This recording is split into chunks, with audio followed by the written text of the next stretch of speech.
Welcome once again.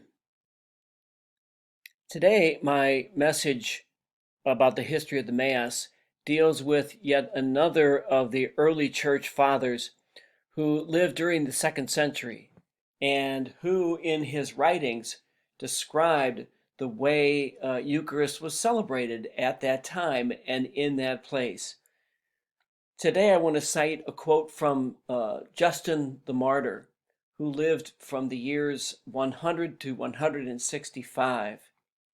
And in his book called First Apology, in the 67th chapter, he describes the way the Eucharist was celebrated. And so this is what he says.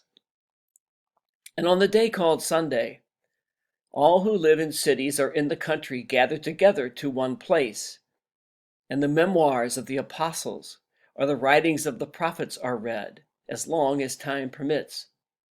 Then, when the reader has ceased, the president verbally instructs and exhorts to the imitation of these good things. Then we all rise together and pray, and, as we before said, when our prayer is ended, bread and wine and water are brought, and the president in like manner offers prayers and thanksgivings according to his ability, and the people assent, saying, Amen.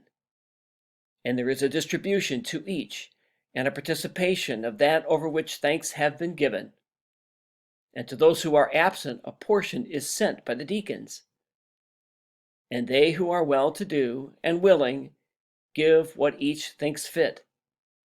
And what is collected is deposited with the president, who succors the orphans and widows and those who, through sickness or any other cause, are in want, and those who are in bonds, and the strangers sojourning among us, and in a word, takes care of all who are in need.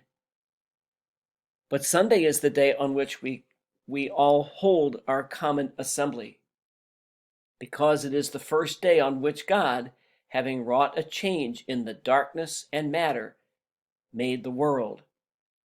And Jesus Christ, our Savior, on the same day, rose from the dead. Thank you for watching and listening today. Have a safe and healthy day.